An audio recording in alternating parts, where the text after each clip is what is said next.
Assalamualaikum warahmatullahi wabarakatuh. Bismillahirrahmanirrahim. Innal hamdalillah nahmaduhu wa nasta'inuhu wa nastaghfiruh. Wa na'udzu billahi min shururi anfusina wa min sayyiati a'malina. Man yahdihillahu fala mudilla lahu wa man yudlilhu fala hadiya lahu. Ashhadu an la ilaha illallah wahdahu la syarika lah. Wa ashhadu anna sayyidana Muhammadan abduhu wa rasuluh. Allahumma salli wa sallim wa barik ala habibina wa sayyidina Muhammad wa ala alihi wa ashabihi wa ala man sara ala nahjihi ila yaumiddin, amma ba'd. Hadirin dan hadirat, para pencinta ilmu yang dirahmati Allah sekalian. Pertamanya kita rafa'kan syukur kepada Allah Subhanahu wa ta'ala kerana pada malam ini kita dapat sekali lagi berkumpul bagi kita menyambung dan meneruskan majlis pengajian kita pada membahaskan berkenaan dengan kitab ringkasan ke atas Zadul Ma'ad fi Hadi Khairil Ibad sallallahu alaihi wasallam, yang mana kitab ini atau kitab Zadul Ma'ad ia ditulis oleh Al-Imam Ibn Al-Qayyim rahimahullah dan diringkaskan atau diikhtisarkan di dalam kitab Mukhtasar Zadul Ma'ad ini oleh Fadilatul Syekh Al-Ustazul Dr. Ahmad bin Osman Al-Mazyad, Ahmad bin Osman Al-Mazyad. Dan pada malam ini, hadirin dan hadirat, kita nak sambung perbahasan bab yang ke-24. Bab yang ke-23 yang lepas, pada 2 minggu yang lepas, kita mencerita berkenaan dengan Salatul Kusufain, salat gerhana, iaitu gerhana matahari dan gerhana bulan. Adapun pada malam ini kita akan sambung kepada perbahasan yang baharu, iaitu apa yang disebutkan oleh penulis kitab rahimahullah, faslun fi hadihi sallallahu alaihi wasallam fil istisqa, fasal berkenaan dengan petunjuk Nabi sallallahu alaihi wasallam pada pelaksanaan istisqa. Dan istisqa ini adalah permintaan kepada Allah Ta'ala, semoga Allah atau supaya Allah menurunkan hujan. Itu makna istisqa.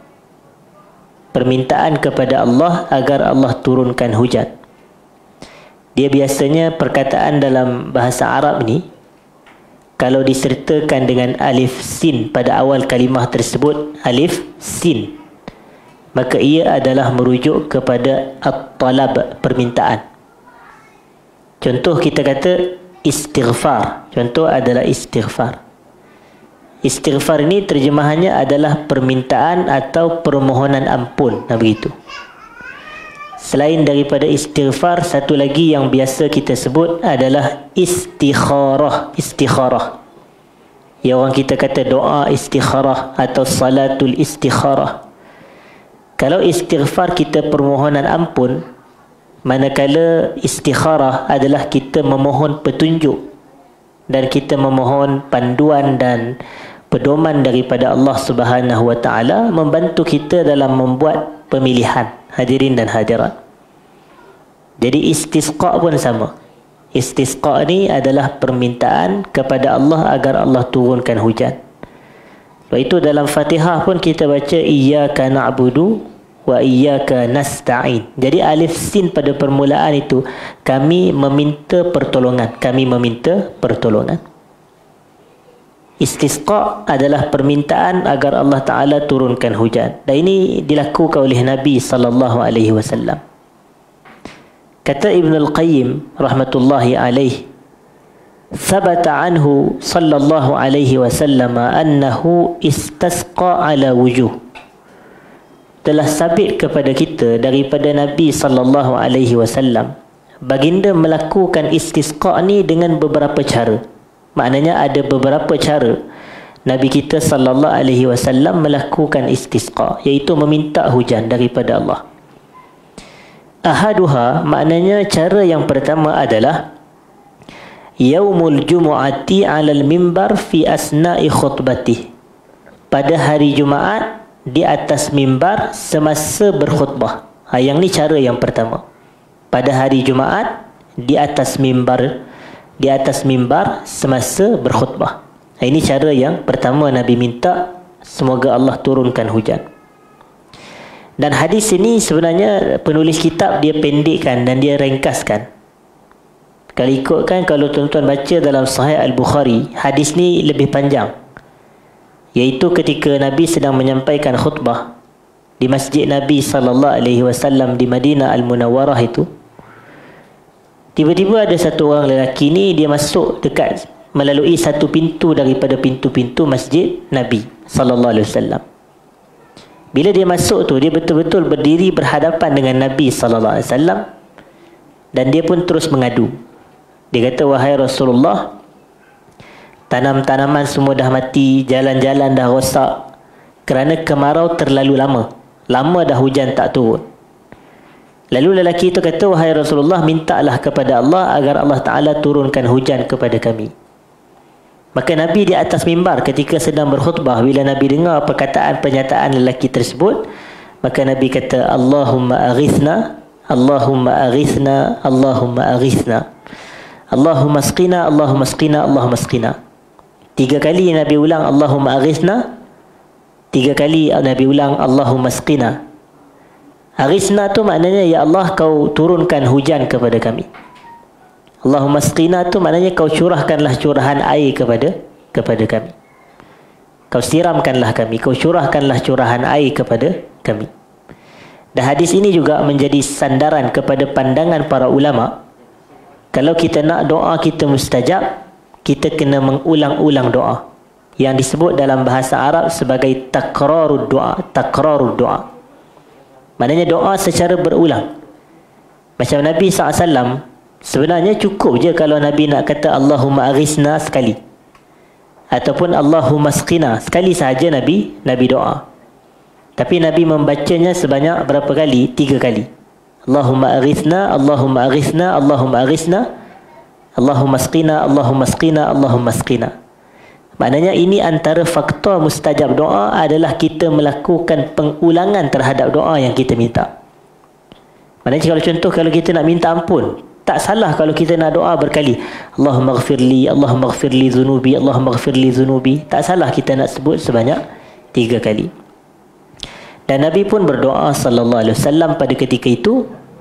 Dan perawi hadis tersebut, dia kata, sebaik sahaja Rasulullah SAW berdoa, maka dilihat awan pun mula berhubung atau bercantum antara satu sama lain. Dan cuaca pada ketika itu mendung.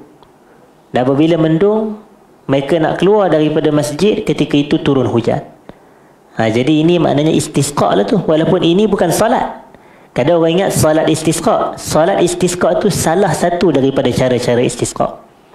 Istisqa ni pelaksanaan permintaan hujan daripada Allah. Tapi cara dia ada banyak. Satunya adalah Nabi berdoa di atas mimbar semasa sedang berkhutbah, berdasarkan hadis Bukhari tadi. Baik.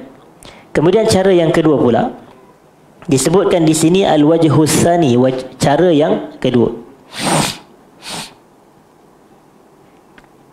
Kata penulis kitab rahimahullahu taala, annahu sallallahu alaihi wasallam wa'ada an-nasa yawman yakhrujuna fihi ila al-musalla. Nabi sallallahu alaihi wasallam meletakkan suatu masa. Maknanya Nabi SAW meletakkan satu macam temu janji, mau'id, hadirin dan hadirat, kepada orang ramai, kepada orang Islam, kepada seluruh para sahabat, iaitu ditetapkan masa 1 hari. Maknanya ada 1 hari itu yauman yakhrujuna fihi ilal musalla. Semua orang kena keluar pada hari tersebut di musalla. Dan kita dah sebutkan sebelum-sebelum ini bahawasanya musalla adalah tempat salat selain daripada masjid jami', selain daripada masjid. Dan musalla pada zaman Nabi SAW merujuk kepada tanah lapang. Musalla ini merujuk kepada tanah lapang pada zaman Nabi lah. Kerana di situlah didirikan, dilaksanakan salatul aidain, salat 2 hari raya, dan di situlah didirikan salatul istisqa. Hadirin dan hadirat, di situlah didirikan salatul istisqa. Dan pada 2 minggu yang lepas saya telah sebutkan dalam mazhab Syafi'i, salat sunat ada yang dituntut berjamaah dan ada salat sunat yang tidak dituntut berjamaah. Dan salat istisqa adalah salah satu salat sunat yang 5 yang dituntut berjamaah.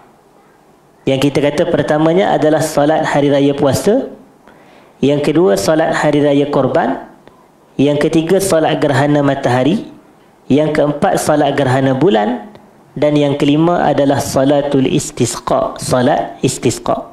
Jadi ini salat sunat yang dituntut berjamaah, iaitu disunatkan berjamaah.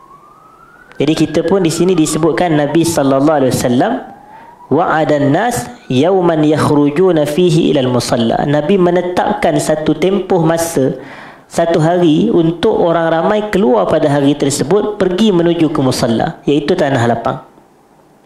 Fa kharaja lamma tala'ati syamsu mutawadi'an. Lalu Nabi pun sallallahu alaihi wasallam ketika matahari telah meninggi, ketika matahari telah terbit, maka Nabi keluar dalam keadaan mutawadhi'an. Mutawadhi'an ni maknanya dalam keadaan tawadhu'. Nabi keluar dalam keadaan tawadhu'.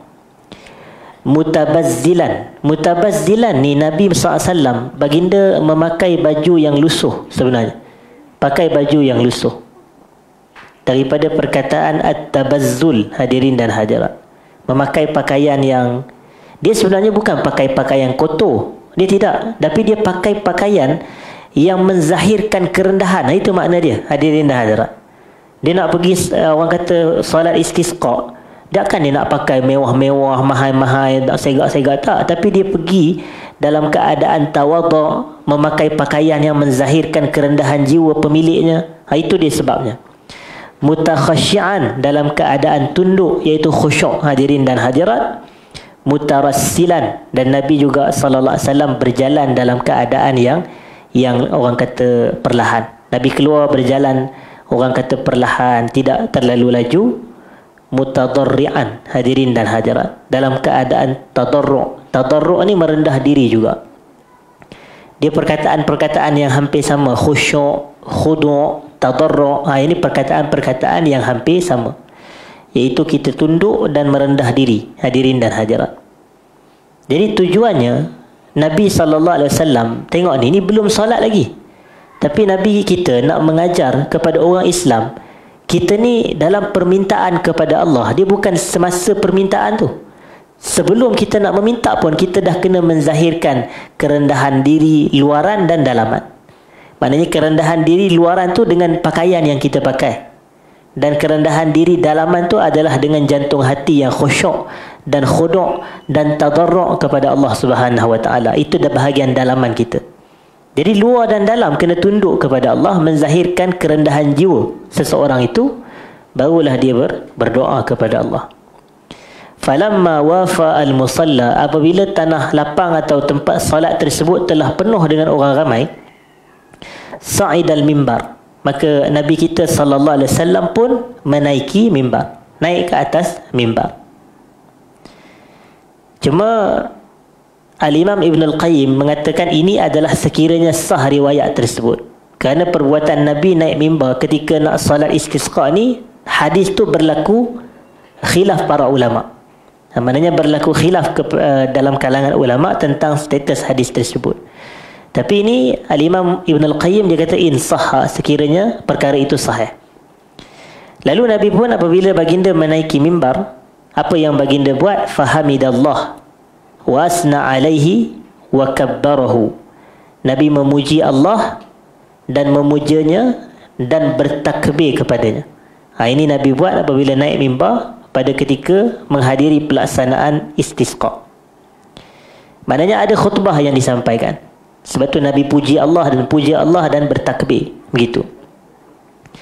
kata Ibn Al-Qayyim, wa kana mimma hufidha min khutbatihi sallallahu alaihi wasallam, antara apa yang dihafal, maknanya apa yang direkodkan, yang dipelihara daripada khutbah Nabi dan doanya ketika itu adalah Alhamdulillahi Rabbil Alamin, Ar-Rahmanir Rahim, Maliki Yaumiddin, La ilaha illallah, Yaf'alu ma yurid, Allahumma anta Allah, La ilaha illa anta taf'alu ma turid, Allahumma anta Allah wa antal ghaniyyu wa nahnul fuqara, Anzil alaina al-ghaitha waj'al ma anzaltahu alaina quwwatan lana wa balaghan ila hin.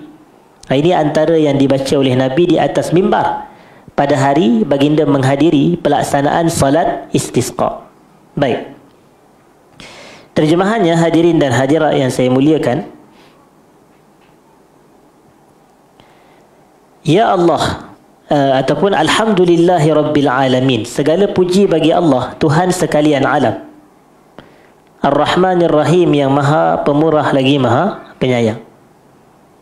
Ar-Rahmanir Rahim, Maliki Yaumiddin. Ini sebenarnya adalah ayat-ayat terawal daripada surah Al-Fatihah. Ayat kedua, ayat ketiga, ayat keempat daripada surah Al-Fatihah. Alhamdulillahi Rabbil Alamin, ayat kedua daripada Al-Fatihah. Ar-Rahmanir Rahim, ayat ketiga. Maliki Yaumiddin, ayat yang keempat. Dan Nabi pun mengatakan, La ilaha illallah, tidak ada Tuhan yang diabdikan diri kecuali Allah. Yaf'alu ma yurid, Allah ni dia melakukan sesuatu yang dia kehendaki. Allah ni dia buat sesuatu yang dia kehendaki. Yaf'alu ma yurid. Hadirin dah jarak. Allahumma anta Allah, ya Allah, engkau adalah Allah. La ilaha illa anta, tidak ada Tuhan selain kamu. Anta taf'al ma turid, sesungguhnya kamu melakukan apa yang kamu inginkan. Kamu melakukan apa yang kamu mahukan. Allahumma anta Allah, ya Allah, engkau adalah Allah. Wa antal ghaniyyu wa nahnul fuqara, engkau adalah Tuhan yang maha kaya dan kami adalah Tuhan yang saya minta maaf, dan kami adalah golongan yang berkehendak kepada kamu. Wa nahnul fuqara. Allahumma anta Allah, ya Allah, engkau adalah Allah. Wa antal ghani, engkau adalah Tuhan yang maha kaya. Wa nahnul fuqara, dan kami ini golongan fuqara. Fuqara ni maknanya kita ni berkehendak kepada Allah. Yalah, fakir tu orang yang miskin, betul, orang yang, tapi dia berkehendak, dia susah. Jadi kita ni berkehendak kepada Allah Subhanahu wa taala. Sebenarnya kalau kita baca doa-doa Nabi ni, kita boleh belajar fiqh berdoa. Maksudnya Nabi ni dalam berdoa, Nabi tak terus pergi kepada permintaan. Nabi tak terus pergi, ya Allah turunkan hujan. Nabi tak macam tu. Kalau kita teliti, mudah sangat Nabi begitu. Ya Allah kau turunkan hujan. Ya Allah bagi aku duit. Ya Allah suap aku makan. Dia bukan begitu. Hadirin dan hadirat, usul doa Nabi SAW, Nabi akan mulakan dengan puji-puji Allah dahulu. Jadi sebab tu tengok, Alhamdulillahi Rabbil Alamin, Ar-Rahmanir Rahim, Maliki Yaumiddin. Semua ini adalah pujian. Semua ini adalah pujian. Sebab itu ada satu hadis kursi yang diriwayatkan oleh Imam Muslim dalam Sahih Muslim. Hadis kursi ni Allah kata dalam hadis tu, qasamtus salata baini wa baina abdi ila qismain. Aku bahagikan salat di antaraku dengan hambaku kepada dua bahagian. Idza qala al-'abdu, apabila seorang hamba itu membaca Alhamdulillahi Rabbil Alamin, maka Allah kata apa? Hamidani abdi, hambaku telah memuji aku. Wa idza qala al-'abdu Ar-Rahmanir Rahim, apabila kita membaca di dalam salat Ar-Rahmanir Rahim, Allah akan balas ketika itu, dan Allah kata apa? Majjadani abdi, hambaku telah memuliakan atau mengagungkan aku. Dan yang ketiga, apabila kita membaca Maliki Yaumiddin, Allah akan membalas Asna alayya abdi, hambaku telah memuji-muji aku. Hadirin dah hadirat, maknanya memuliakan aku. Jadi sama juga, sebab tu Nabi SAW memulakan doa-doa ini dengan memuji Allah Subhanahu wa ta'ala. La ilaha illallah, yaf'alu ma yurid, Allahumma anta Allah, la ilaha illa anta taf'al ma turid, Allahumma anta Allah wa antal ghani wa nahnul fuqara. Kemudian barulah Nabi meminta Allahumma anzil alaina al-ghaith, barulah sampai kepada talab, permintaan. Ya Allah, kau turunkanlah ke atas kami ghaith, hujan.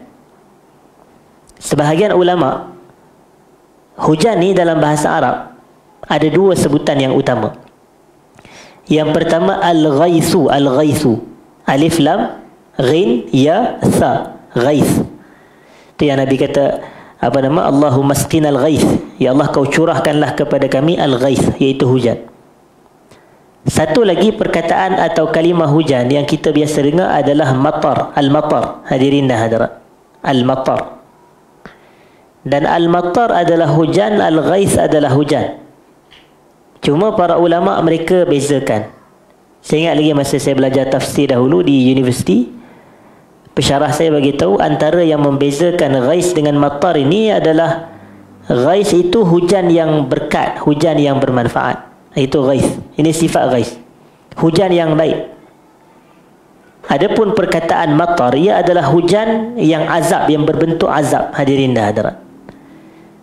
Sebab, dan ini adalah sandarannya dari sudut ilmu bahasa Arab dan diambil daripada Quran sendiri.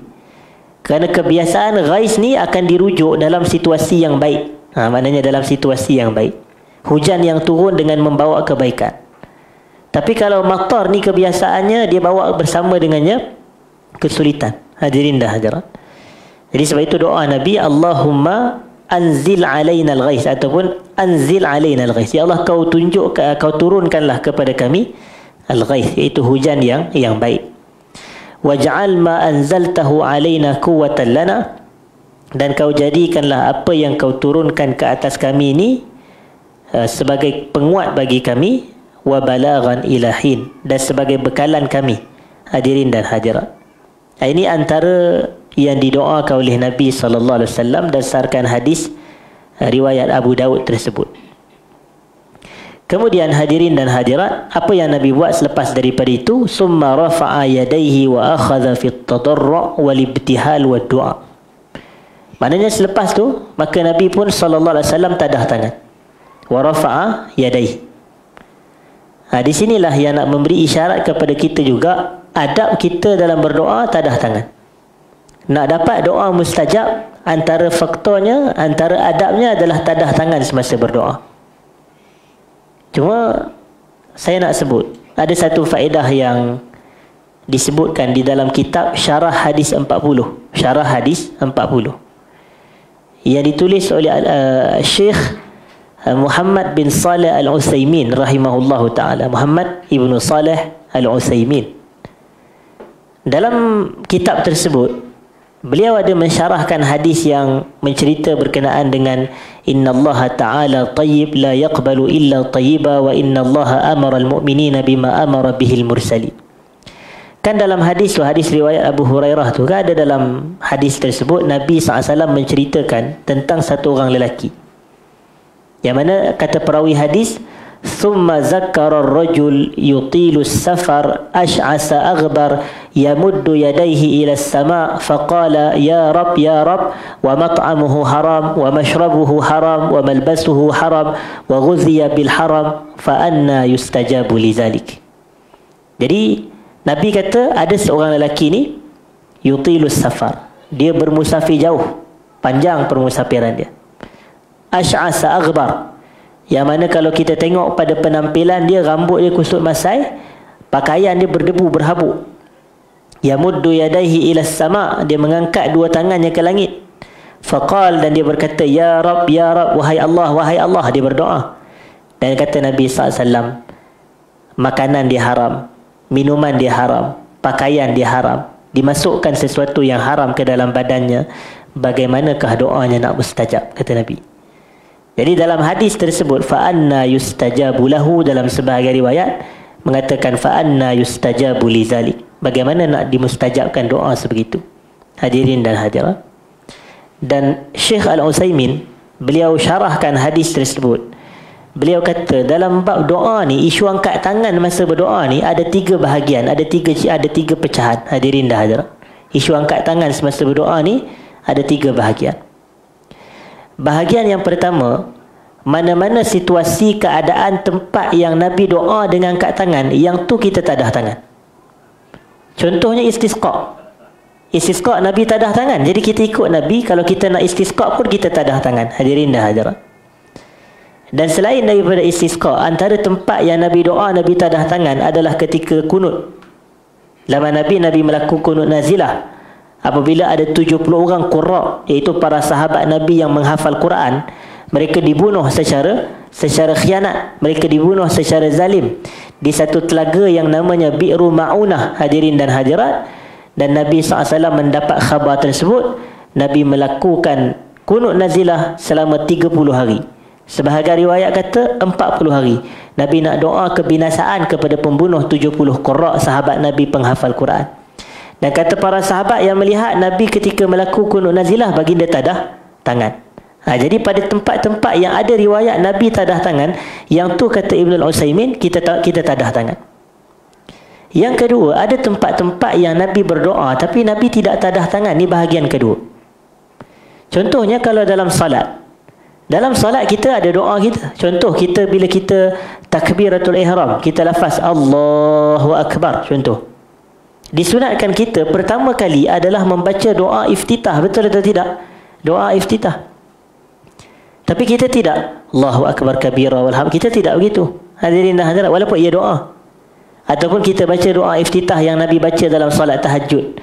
Allahumma ba'id baini wa baina khatayaya kama ba'adta bainal masyriqi wal maghrib. Allahumma naqqini minal khataya kama yunaqqa ath-thawbul abyadu minad danas. Allahumma ighsil khatayaya bil ma'i was salji wal barad. Itu pun doa iftitah. Tapi kalau kita baca dalam salat, kita tidak tadah tangan. Kenapa kita tidak tadah tangan di situ sedangkan ia doa? Kerana Nabi tidak menunjukkan kepada kita. Ini petunjuk Nabi sallallahu alaihi wasallam. Dan sama juga dalam Al-Fatihah. Al-Fatihah pun ada doa. Kita kata Al-Fatihah ada 7 ayat. 5 ayat terawal daripada Al-Fatihah sifat dia, bentuk dia pujian kepada Allah. Ayat yang ke-6 adalah satu-satunya doa permintaan yang ada dalam surah Al-Fatihah, iaitu sebutan kita ihdinas siratal mustaqim. Kita tidak kata iyyaka na'budu wa iyyaka nasta'in, ihdinas siratal mustaqim sirata. Kita tidak buat begitu, hadirin dan hadirat. Maknanya kita memang tidak mengangkat tangan ketika kita ihdinas siratal mustaqim. Begitu. Jadi maknanya pada tempat-tempat yang Nabi SAW tidak menadah tangan atau angkat tangan, di situ kita tidak angkat tangan. Sama juga macam dalam sujud. Macam mana nak doa tadah tangan ketika sujud?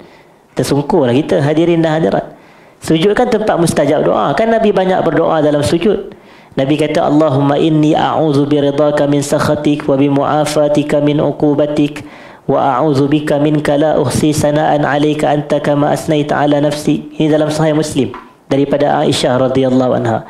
Tapi doa ketika dalam sujud tak perlulah tadah tangan, sebab Nabi tidak tadah tangan dan tak boleh pun tadah tangan. Macam mana kita nak sujud sambil tadah tangan dan sambil nak berdoa? Tidak, ini tidak perlu. Antara doa Nabi ketika sujud, Allahumma ighfir li dhanbi kullahu diqqahu wa jillahu wa awwalahu wa akhirahu wa sirrahu wa alaniyatah. Ini pun tidak. Duduk antara dua sujud pun ada doa juga. Rabbi ighfirli atau Rabbi ighfirli warhamni wajburni warzuqni wahdini wa'afini wa'fu anni. Tapi kita tidak tadah tangan di situ. Kenapa? Tidak ada petunjuk daripada Nabi sallallahu alaihi wasallam. Okey, baik. Yang ketiga, bahagian yang ketiga. Bahagian yang ketiga ni adalah selain daripada yang diberitahu kepada kita. Maknanya selain daripada yang pertama dan yang kedua. Maknanya tak disebut yang Nabi angkat tangan di situ. Dan tidak pula Nabi membacanya tapi tidak angkat tangan. Maknanya contoh kalau kita nak berdoa sebelum tidur, kan tak ada riwayat yang cerita Nabi tadah tangan sebelum tidur baca doa. Nabi orang kata genggam tangan dan Nabi hembus tu adalah riwayat. Tapi ini tadah tangan tu, hadirin dah hadirat. Ini ada berbeza sedikit. Sama juga kalau nak makan ke, nak menaiki kenderaan ke, kita tak nampak ataupun sepengetahuan saya tidak ada riwayat yang menceritakan tentang Nabi tadah tangan ketika nak doa makan, nak doa menaiki kenderaan. Keadaan-keadaan ini hukumnya adalah kembali kepada anjuran angkat tangan. Kembali kepada anjuran angkat tangan. Jadi kalau kita sebelum makan, maka hukumnya kembali kepada anjuran tadah tangan untuk baca doa makan. Begitu, hadirin dan hadirat. Melainkan kalau kita semata baca bismillah saja. Kalau bismillah saja, maka mungkin orang itu tidak perlu tadah tangan. Tapi kalau kita nak membaca doa makan seperti versi yang kita amalkan, Allahumma barik lana contohnya, fima razaqtana wa qina azabannar. Ni boleh tadah tangan. Ataupun Allahumma barik lana fihi wa at'imna khairan minhu. Ini antara doa-doa yang yang warid bercerita tentang doa makan, hadirin dan hadirat. Macam nak tidur, Bismikallahumma amutu wa ahya, contoh. Tak ada masalah. Tidak ada salah angkat tangan. Kerana ini yang ketiga, pecahan yang ketiga. Kalau kita nak menaiki kenderaan, sebelum nak memulakan perjalanan, Subhanallazi sakhara lana hadza wa ma kunna lahu mukrinin wa inna ila rabbina lamunqalibun. Tak ada salah untuk kita tadah tangan. Kerana anjuran dan adabnya adalah tadah tangan semasa berdoa, hadirin dan hadirat. Jadi sebab itu kita antara hadisnya adalah sabda Nabi sallallahu alaihi wasallam, innallaha hayyun karim yastahyi min 'abdihi idza madda yadayhi ilaihi ay yaruddahuma sifra. Sesungguhnya Allah ni dia maha hayy. Hayy ni maknanya dia maha pemalu. Bukan hayyu di situ. Hayy. Ha, ya. Dia ada dua ya. Hayy. Kalau ha, ya sahaja, hayyu dia akan jadi hayyu. Hayyu tu maha hidup. Yang kita kata ya hayyu ya qayyum bi rahmatika astaghith. Itu yang wahai Tuhan yang maha hidup. Tapi kalau kita kata macam Allahu la ilaha illa huwa al hayyul qayyum, itu maha hidup. Tapi ni hayy, ha ya hayy. Ya yang kedua tu baris bawah. Innallaha hayyun karim, kata Nabi SAW. Allah ni dia maha pemalu. Lagi dia maha karim. Karim ni generous dalam bahasa Inggeris, iaitu pemurah. Yastahyi min 'abdihi idza yamuddu atau idza madda yadayhi ilaihi ayaruddahuma sifra. Allah akan malu terhadap hambanya sekiranya hambanya itu tadah dua tangan kepadanya, lalu dia membiarkan dua tangan tu pulang kosong. Allah akan malu, hadirin dan hadirat. Maknanya apa? Maknanya Allah takkan biarkan dua tangan yang ditadah diangkat ke arahnya pulang kosong. Allah akan bagi, hadirin dan hadirat. Jadi itu kata para ulama, faktor mustajab doa tadah tangan semasa berdoa. Itu menzahirkan adab dan menzahirkan akhlak kita sebagai peminta kepada Allah yang memberi, hadirin dan hadirat. Bahkan kata Al-Imam Ibn Al-Qayyim, wa balagha fi raf'i hatta bada bayadu ibtaih. Dan Nabi berlebihan mengangkat tangan, maknanya tinggi Nabi angkat tangan ketika nak istisqa. Balagha fi raf', Nabi berlebihan pada mengangkat tangan, hadirin dan hadirat. Sehingga kata penulis kitab, hatta bada bayadu ibtaihi sallallahu alaihi wasallam, sehingga jelas kelihatan putihnya dua ketiak Nabi sallallahu alaihi wasallam. Ibtun ni adalah ketiak. Jadi Nabi angkat tangan tinggi sehingga kelihatan putihnya dua ketiak Nabi sallallahu alaihi wasallam. Mungkin pada itu baju-baju yang ada nampak, orang kata yang longgar, yang labuh di lengan baju tu sehingga boleh dilihat. Orang kata sebab Nabi tinggi sangat angkat sehingga dapat dilihat putihnya dua ketiak Nabi sallallahu alaihi wasallam.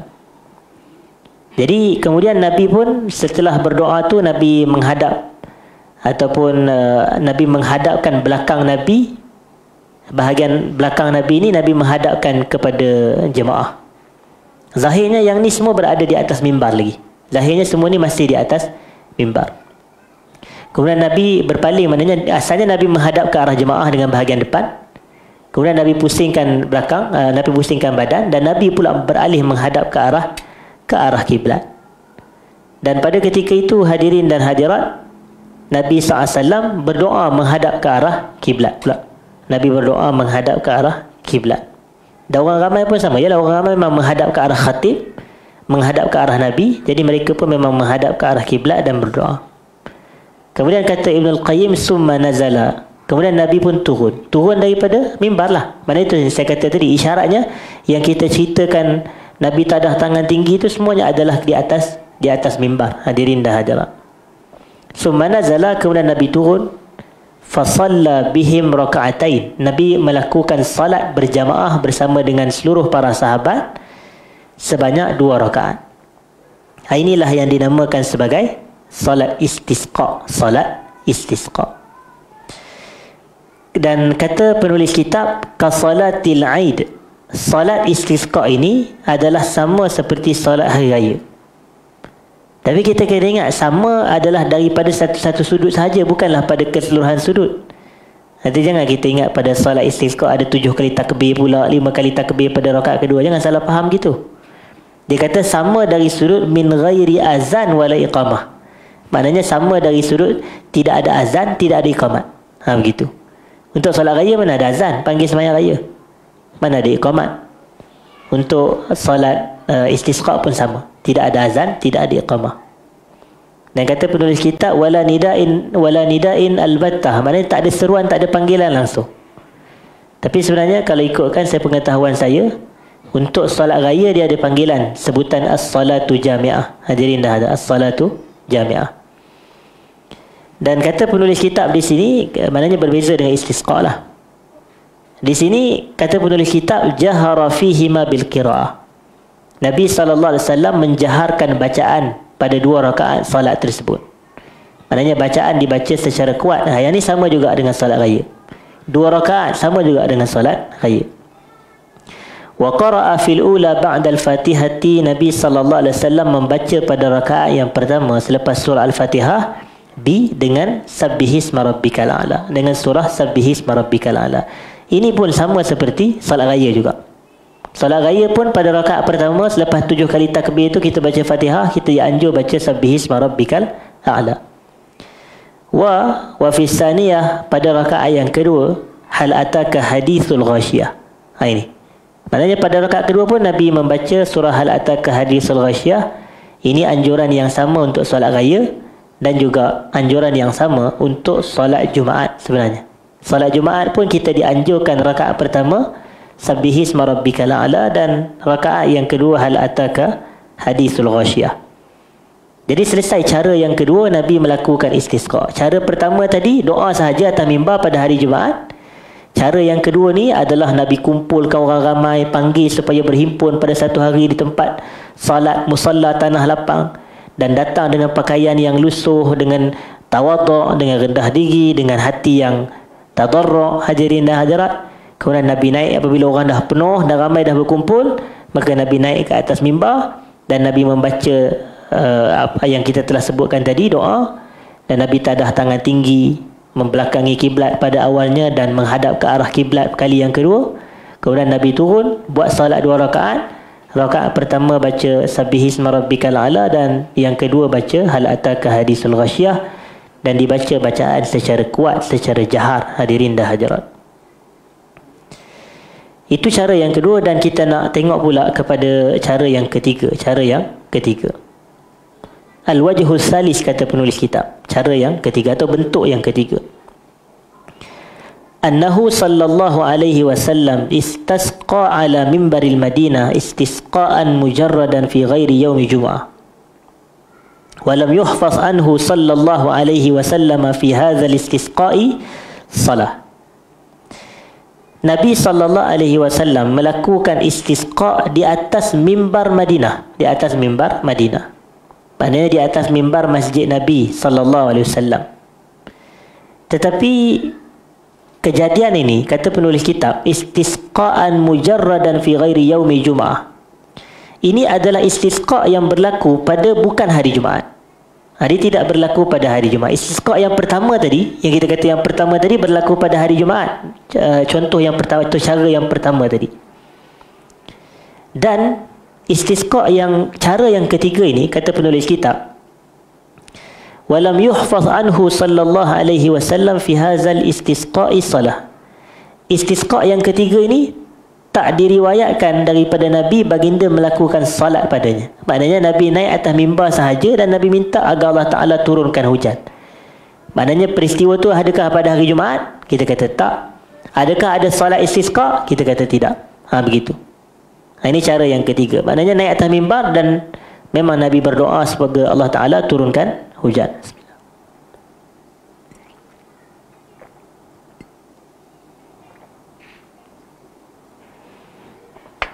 Dan bentuk atau cara yang keempat, hadirin dan hadirat, al-wajhur rabi' annahu sallallahu alaihi wasallam istasqa wa huwa jalisun fil masjid فرفع يديه ودعا الله عز وجل فحفظ من دعائه حينئذ اللهم اسقنا غيثا مغيثا مريعا طبقا عاجلا غير رائث نافعا غير ضار.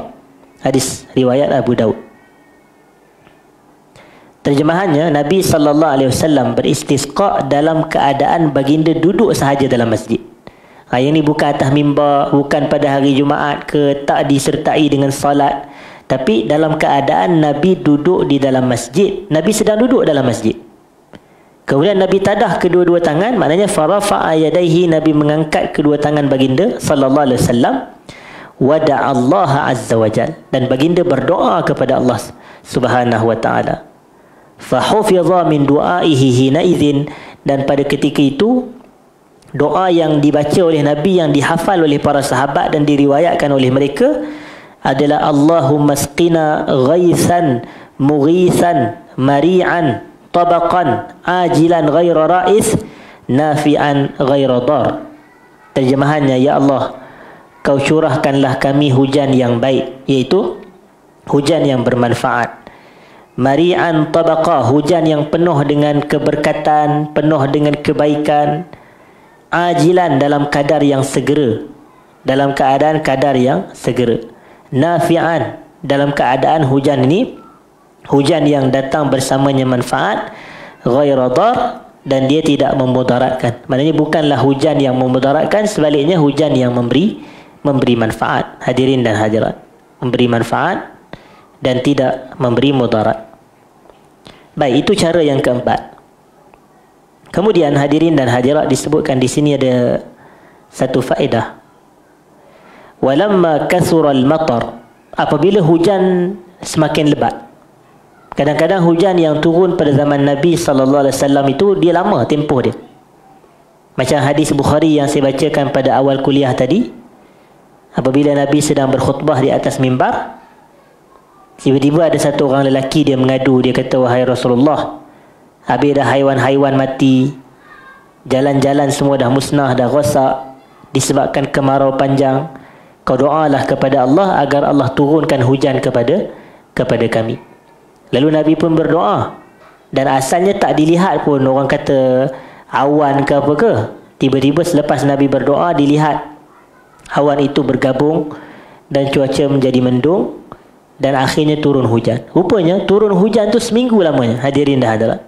Berkat doa Nabi sallallahu alaihi wasallam, seminggu turun hujan. Sampai kepada hari Jumaat yang berikutnya, ada juga lelaki, ada yang kata lelaki yang sama, ada kata lelaki lain. Dia berdiri ketika Nabi sedang menyampaikan khutbah, dia kata, wahai Rasulullah, habis dah kami ni jalan-jalan pun susah nak keluar sebab hujan lebat. Tak ada juga tumbuhan-tumbuhan yang dah rosak apa semua, disebabkan hujan terlalu lama dan tidak berterusan. Maka ada riwayat yang mengatakan ketika itu Nabi SAW tersenyum dengan kata-kata lelaki tersebut. Lalu Nabi pun SAW mengatakan, Allahumma hawalaina wala alaina, Allahumma hawalaina wala alaina. Ya Allah, kau curahkanlah hujan ni, kau turunkanlah hujan ni di kawasan sekitar-sekitar kami, dan janganlah kau turunkan hujan ni ke atas kami. Allahumma hawalaina wala alaina. Jadi kata penulis kitab di sini, walamma kasural matar, apabila hujan lebat, sa'aluhul istisha, istisha. Tadi istisqa, yani istisha. Alif sin ta sad ha alif hamzah, istisha. Istisha ni apa dia? Minta berhenti. Minta berhenti. Kalau istisqa tu minta turun hujan. Istisha ni minta berhenti hujan. Jadi sa'aluhul istisha, mereka para sahabat minta semoga Nabi SAW berdoa kepada Allah agar Allah memberhentikan hujan. Sebenarnya perbuatan para sahabat Nabi ni sallallahu alaihi wasallam yang minta kepada Rasulullah semoga Nabi berdoa kepada Allah, semoga Allah turunkan hujan, berhentikan hujan, inilah namanya tawassul, hadirin dan hadirat. Ini adalah tawassul. Tawassul ini adalah kita menjadikan sesuatu sebagai wasilah, sebagai perantara antara kita dengan Allah dalam berdoa. Antara kita dengan Allah dalam berdoa. Dan kita ni sebagai para penuntut ilmu, kita kena tahu bahawasanya tawassul ni adalah disyariatkan. Dan ia adalah di bawah perbahasan doa sebenarnya, hadirin dan hadirat. Kita berdoa tetapi menggunakan uslub tawassul, hadirin dan hadirat. Dan dahulu saya pernah sebut dalam beberapa kali perbahasan kita di sini, tawassul yang disyariatkan itu ada 3. Yang ni yang disepakati oleh para ulama. Maknanya tak ada khilaf yang berlaku tentang hal ini disepakati oleh para ulama kita. Yang pertama adalah kita bertawassul dengan nama-nama dan sifat Allah. Bertawassul dengan nama-nama dan sifat Allah. Ini berdalilkan nas Quran, yang mana Allah Ta'ala mengatakan walillahil asma'ul husna fad'uuhu biha. Walillahi al-asma'ul husna fad'uuhu biha. Allah mempunyai nama-nama yang baik, maka berdoalah kamu kepada Allah menggunakan nama-nama tersebut. Doalah kamu kepada Allah menggunakan nama-nama tersebut. Itulah makna dia tawassul dengan nama dan sifat Allah. Contohnya begini, kalau kita permintaan biasa, doa biasa, kita kata Allahumma ghafirli, ya Allah ampunkanlah aku. Allahumma ghafirli zunubi warhamni. Ini doa biasa. Ya Allah, kau ampunkan aku dosa-dosa aku dan kau rahmati aku. Ini doa biasa. Tapi tawassul, kalau kita kata Allahumma ghafirli zunubi warhamni innaka antal ghafurur rahim. Ini tawassul. Hadirin dah. Ini adalah tawassul. Jadi kita nampak beza tu antara doa biasa dengan tawassul. Bila kita tambah di ujung tu innaka antal ghafurur rahim, sesungguhnya engkau adalah Tuhan yang Maha Pengampun lagi Maha Penyayang. Dan inilah doa yang diajarkan oleh Nabi sallallahu alaihi wasallam kepada sahabatnya yang paling dicintainya dari kalangan orang lelaki, iaitu Abu Bakar Siddiq radhiyallahu anhu. Abu Bakar Siddiq. Abu Bakar ni satu hari dia pernah tanya kepada Nabi, wahai Rasulullah, ajarkan aku satu doa yang aku boleh baca doa ini dalam salatku. Lalu Nabi pun mengajar kepada Abu Bakar. Nabi kata, kul, ucapkanlah atau bacalah kamu, Allahumma inni zalamtu nafsi zulman katsira wa la yaghfiru dzunuba illa anta faghfir li maghfiratan min indika warhamni innaka antal ghafurur rahim. Terjemahannya adalah Allahumma inni zalamtu nafsi zulman katsira, ya Allah, sesungguhnya aku telah menzalimi diriku dengan kezaliman yang begitu banyak. Wala yaghfiru dzunuba illa anta, dan tidak ada yang dapat mengampunkan dosa kecuali kamu. Faghfir li maghfiratan min indik, kau ampunkanlah aku dengan pengampunan dari sisimu, warhamni, dan kau rahmatilah aku. Tengok di hujung tu, innaka antal ghafurur rahim, sesungguhnya engkau adalah Tuhan yang Maha Pengampun lagi Maha Penyayang. Jadi kita boleh berdoa macam tu. Kalau doa biasa kita kata Allahumma rzuqni, ya Allah kau beri aku rezeki, ini doa biasa. Tapi kalau kita kata Allahumma rzuqni ya Razzaq, ya Allah berilah rezeki kepada aku, wahai Tuhan yang Maha memberi rezeki. Allahumma tub alayya innaka antat tawwabur rahim. Tengok, ini adalah uslub tawassul, hadirin dan hadirat, dengan nama-nama dan sifat Allah. Ini adalah yang pertama. Tawassul yang kedua adalah tawassul dengan amalan saleh. Tawassul dengan amalan saleh, maknanya kita menggunakan amal saleh yang pernah kita buat dalam doa tersebut.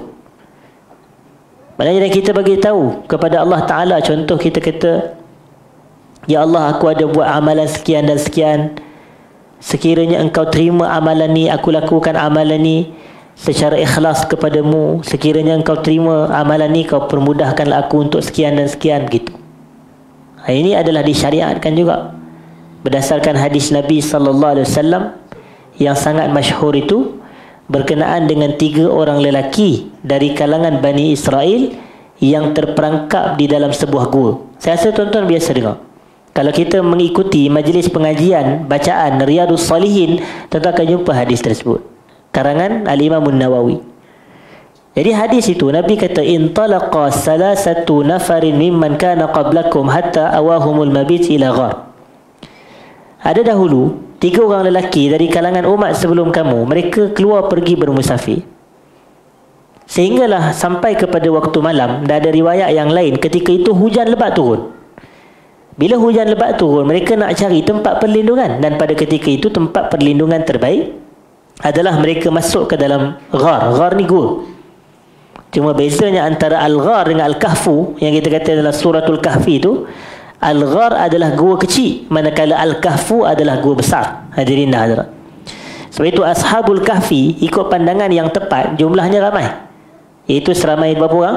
7 orang, hadirin dah hadirat. Seramai 7 orang. Sebab itu nama dia Al-Kahfu atau orang kita sebut Kahfi. Adapun Al-Ghar adalah gua kecil. Jadi mereka ini berapa orang? Jadi 3 orang saja. Bila mereka masuk dalam gua yang kecil itu dengan niat dan hasrat untuk berteduh disebabkan hujan, tiba-tiba kata Nabi SAW, falamma dakhalu, apabila mereka telah masuk, in hadarat sakhratun minal jabali fasaddat alaihimul ghar. Tiba-tiba ada satu batu daripada atas bukit jatuh. Sebab gua dalam bukit. Maknanya gua tu dalam bukit. Jadi mereka masuk ke dalam gua tu, ada satu batu besar daripada atas bukit jatuh, fasaddat alaihimul ghar, kata Nabi. Maka batu tu menutup gua tersebut. Maka waktu itu dah tak ada cara lain untuk mereka menyelamatkan diri mereka, hadirin dan hadirat. Boleh mati sebenarnya, boleh mati, boleh jadi tak cukup oksigen, boleh jadi tak cukup makanan, tak cukup minuman. Berapa lama dia orang dapat bertahan? Sebab batu besar, mana ada manusia boleh angkat batu? Yalah, batu seremban tu cerita lain, tapi ni batu besar, hadirin dan hadirat. Jadi kita kata mereka apabila sampai ke situasi tersebut, maka salah seorang daripada mereka kata, innahu la yunjikum min hadhihi sakhrati illa an tad'u wallaha bi salihi a'malikum. Sesungguhnya tidak ada yang dapat menyelamatkan kamu daripada batu ini melainkan kamu berdoa kepada Allah menggunakan amalan saleh kamu. Itu dia. Illa an tad'u wallaha bi salihi a'malikum. Kecuali kalau kamu berdoa kepada Allah menggunakan amalan saleh kamu. Kemudian mereka pun masing-masing kata, lelaki yang pertama dia kata, Allahumma kana li abawani shaykhani kabiran. Dia kata, ya Allah, aku mempunyai 2 ibu bapa yang telah tua, yang telah uzur, dan aku ni antara kerja buat aku adalah aku akan pastikan tiap-tiap malam aku akan bagi mereka minum susu dahulu. Maknanya aku tak akan mendahulukan orang lain ke atas ibu bapa. Maknanya dia akan bagi minum kepada ibu bapa dia, kemudian barulah kepada isteri dan anak-anak dia. Begitu, hadirin dan hadirat. Cuma pada satu hari dia pulang lewat. Dia ada urusan di luar rumah, dia pulang lewat, dia balik rumah, dia dapati ibu bapa dia telah tidur. Dan pada ketika itu dia tak sampai hati nak bagi susu yang telah dia perah kepada anak-anak dia atau isteri dia, kerana dia tak nak mendahulukan orang lain melebihi ibu bapa dia. Sehinggalah dia kata hatta bariqal fajar, sehingga terbit fajar, itu sehingga waktu subuh. Ibu bapa dia bangun. Dan pada ketika itu aku pun datangkan bekas susu, maka aku bagi mereka minum dahulu.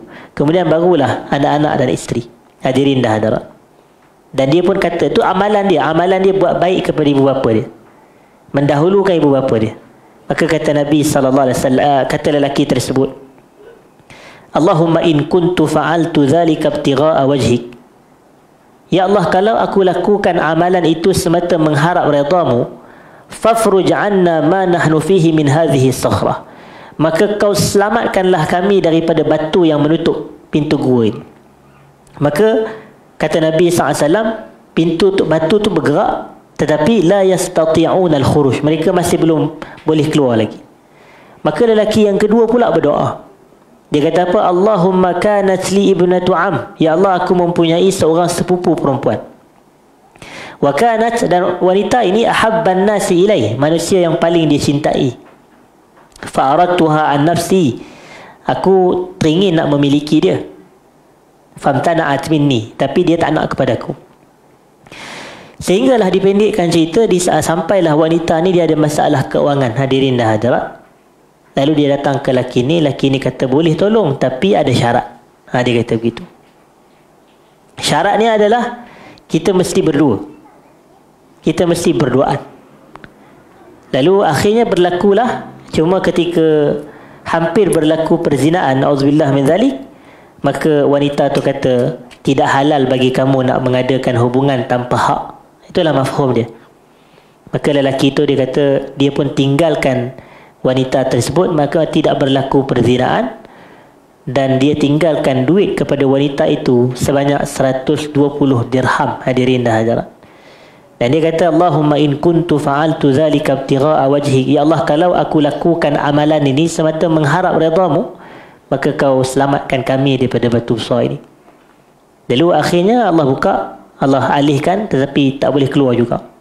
Dan berhajat kepada doa lelaki yang ketiga. Lelaki yang ketiga pun dia doa. Dia kata, aku mempunyai pekerja-pekerja upahan.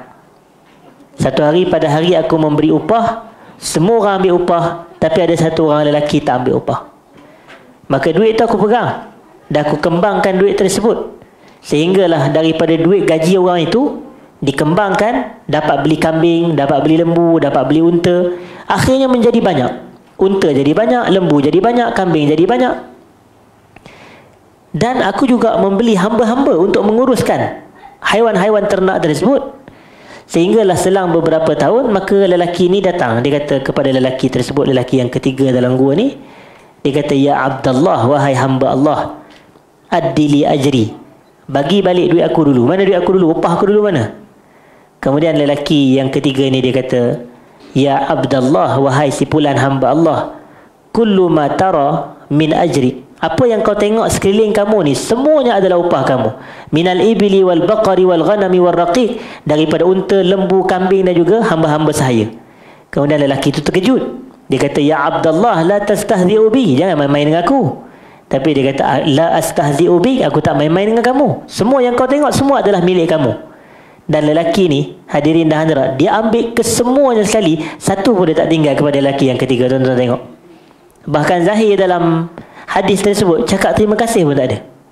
Tapi lelaki tu yang ketiga ni, maknanya orang kata majikan yang amanah dengan tanggungjawab dengan gaji dan pengurusan harta ini, dia kata, Allahumma in kuntu fa'altu zalika ibtigha'a wajhi, kalau aku buat semata mengharap redha-Mu, kau selamat kami daripada batu Sa'i. Lalu Allah buka, Allah alihkan batu tu dan mereka pun boleh keluar seorang-seorang. Hadirin dah ada. Jadi ini menunjukkan mereka masing-masing doa betul. Tapi mereka tak kata, ya Allah tolong buka gua ni. Mereka tak doa macam tu. Tapi dia doa menggunakan amalan-amalan dia. Jadi itulah yang kita kata tawassul dengan amal salih. Itu ada satu doa Fudail bin Iyad rahimahullah yang kalau tuan-tuan baca dalam Siyar Alamin Nubala oleh Az-Zahabi, dia kata, ya Allah, kau dia kata, kau sembuhkanlah aku bihubbi iyak, dengan rasa cintaku kepadamu. Maknanya, ataupun Allahumma arhamni bihubbi iyak, ya Allah kau rahmatilah aku dengan kecintaan aku kepada kamu. Kita ni kecintaan kita kepada Allah adalah amalan salih. Jadi kita boleh buat doa-doa sebegitu. Hadirin dah ada. Boleh buat doa, maknanya ya Allah kau berilah kesembuhan kepadaku dengan kecintaanku kepadamu. Boleh kita cakap macam tu. Ataupun dengan kecintaanku terhadap Rasulullah sallallahu alaihi wasallam. Boleh doa macam tu. Ini tawassul dengan amal salih, hadirin. Kerana mencintai Nabi, mencintai Allah adalah amal salih. Dan yang ketiga, yang terakhir adalah apa dia? Hadirin dan hadirat, tawassul dengan doa orang yang salih. Tawassul dengan doa orang yang salih. Dan inilah yang dilakukan oleh para sahabat ni. Mereka kemarau panjang, pergi jumpa Nabi, kata, wahai Rasulullah, tolonglah doa kepada Allah agar Allah turunkan hujan. Itu tawassul lah tu, dengan doa orang salih yang masih hidup. Kemudian bila dah kata hujan tak berhenti-henti pula, pergi jumpa Nabi lagi, wahai Rasulullah sallallahu alaihi wasallam, tolong doa kepada Allah agar Allah berhentikan hujan. Begitu. Jadi adakah ini khususiat Nabi yang mana ulama tak boleh buat, orang salih tak boleh buat? Kita kata tak. Sebab selepas wafatnya Rasulullah, Sayyidina Umar, dia pergi jumpa kepada bapa saudara Nabi yang namanya Al-Abbas bin Abdul Muttalib. Dia kata kepada Abbas, wahai Abbas, tolong doa semoga Allah turunkan hujan. Jadi menunjukkan ia bukan khususiat Nabi, tapi ia adalah isyarat kita boleh pergi jumpa orang soleh, minta dia doakan kita. Hadirin dan hadirat, ada satu hadis yang diriwayat juga daripada kisah Sayyidina Umar bin Al-Khattab. Cuma hadis ini adalah hadis dhaif, hadirin dan hadirat. Ketika Umar ibn Al-Khattab, dia minta izin kepada Nabi untuk mengerjakan umrah. Minta izin untuk kerjakan umrah. Umar ke Rasulullah ni, mereka duduk di Madinah, betul tak?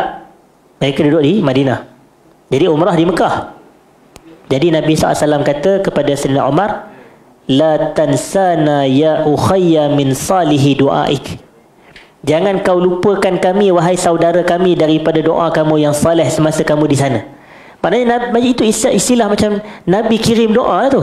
Maknanya jangan kau, bila kau sampai sana nanti, jangan lupakan kami dalam doa kamu. Begitu. Jadi minta doa, hadirin dan hadirat.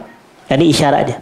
Dan hadis yang lebih sahih daripada itu adalah hadis daripada Umar juga berkenaan dengan seorang lelaki yang mana lelaki itu namanya Uwais Al-Qarani. Uwais Al-Qarani. Kita biasa dengar nama Uwaisun Al-Qarani. Yang lebih tepat Qarani, ra baris atas, Qarani. Hadirin dan hadirat. Jadi Uwais Al-Qarani ni, dia adalah bukan sahabat Nabi. Dia bukan sahabat Nabi. Yang sahabat Nabi adalah Umar bin Al-Khattab. Cuma Nabi sebut nama dia. Nabi kata kepada Umar, akan datang nanti, pada zaman kamu nanti, seorang lelaki sekian sangat baik kepada ibu dia, dan dia daripada Yaman. Jadi kalau dia datang, kamu mintalah kepada Allah agar dia doa kepada Allah agar Allah ampunkan kamu. Tengok. Itu bahasa dia. Kalau kamu jumpa dia, kamu minta dia doakan kamu semoga Allah ampunkan kamu. Jadi setiap kali datangnya pedagang-pedagang daripada luar, maka Omar tanya, afikum Uwais, afikum Uwais, ada tak Uwais, ada tak Uwais. Dan akhirnya hadirin dan hadirat, jumpalah dengan Uwais Al-Qarani ni. Dan Sayyidina Umar pun dia kata, tolonglah doa kepada Allah agar Allah ampunkan aku. Jadi perbuatan ini adalah tawassul dengan doa orang yang saleh. Jadi Nabi pun SAW, Nabi kata apa? Allahumma hawalaina wa la alaina. Allahumma ala al-akami wal jibali wal zirab wa butunil awdiyati wa manabiti syajar. Ya Allah, kau turunkanlah hujan sekitar kami, jangan kau turun dia di atas kami. Ya Allah, kau turunkanlah hujan ni di bukit-bukit, di lereng-lereng bukit, di orang kata di tempat-tempat tumbuh pokok, maknanya ialah kawasan-kawasan yang tumbuh padanya pokok, dan di tanah-tanah yang lapang, maknanya bukan di kawasan kediaman orang, supaya tak menyulitkan urusan orang lain. Dan disebutkan di sini sebagai penutup, hadirin dan hadirat, wa kana yahsuru saubahu hatta yusibahu minal matar. Kalau hujan turun, Nabi akan selak baju. Nabi akan selak baju sehingga air hujan tu kena kepada tubuh badan Nabi sallallahu alaihi wasallam. Begitu. Fasu'ila anzali, para sahabat tanya Nabi tentang perbuatan Nabi tersebut, maka Nabi SAW mengatakan, li'annahu hadithu ahdin bi rabbih, kerana hujan ni baru sahaja dengan Tuhan dia. Maksudnya dia turun daripada atas, hujan ni baru turun daripada Tuhan, daripada Tuhan dia. Macam itulah lebih kurang. Dan sebahagian ulama yang mengatakan yang Allah Ta'ala maha tinggi di atas langit, berdalilkan hadis ni lah. Sebab Nabi kata hujan hadithu ahdi bi rabbih, hujan turun daripada langit. Nabi kata hujan tu baru bersama dengan Tuhan. Begitu. Dan hadis sahih riwayat Imam Muslim. Cuma kepahaman berbezalah mengikut aliran-aliran mazhab akidah sebagaimana yang kita tahu. Dan kata penulis kitab, wa kana sallallahu alaihi wasallam idza ra'a al-ghaima war-rih, Nabi ni kalau nampak awan mendung ataupun angin yang kuat, urifa dzalika fi wajhihi fa aqbala wa adbar. Nabi dapat dilihat macam tak berapa selesa, macam Nabi dapat lihat tak berapa orang kata senang dengan keadaan tersebut. Dapat dilihat pada wajah Nabi yang Nabi tidak selesa. Tapi fa iza amtarat, apabila hujan turun, surya anhu wa zahaba anhu zalik, maka Nabi jadi lega, Nabi jadi rasa tenang. Hadirin dan hadirat, kenapa? Kerana wa kana yakhsha ay yakuna fihi al-azab. Kerana Nabi takut kalau hujan lebat ke, angin kuat ke, Nabi takut datang azab. Jadi sebab itu Nabi berubah wajah Nabi. Tapi kalau hujan turun saja, maka Nabi kembali tenang. Dan kata penulis kitab Al-Imam Ibn Al-Qayyim, wa qad hafiztu an ghairi wahid, aku telah menghafal, maknanya aku telah mendengar daripada para ulama bahawasanya talabal ijabah inda nuzulil ghais wa iqamis salah, bahawasanya dianjurkan kita ini untuk berdoa, pertama ketika hujan turun, yang kedua ketika salat hendak didirikan. Ini waktu-waktu mustajab doa. Maknanya kata Ibn Al-Qayyim, aku telah menghafal daripada ramai guru-guru bahawasanya diminta ataupun diharapkan kemustajaban doa, yang lebih tepat diharapkan kemustajaban doa ketika turunnya hujan dan juga ketika didirinya salat. Selesai perbahasan kita, hadirin dan hadirat. Malam ni kita habis satu fasal, iaitu fasal yang ke-25 berkenaan dengan istisqa. InsyaAllah kita masuk pada kuliah akan datang berkenaan dengan petunjuk Nabi ketika bermusafir. Petunjuk Nabi SAW ketika bermusafir. Saya minta maaf jika ada salah dan silap terkasar bahasa dalam penyampaian. Aqulu qawli hadza wa astaghfirullahal azim li wa lakum. Assalamualaikum warahmatullahi wabarakatuh.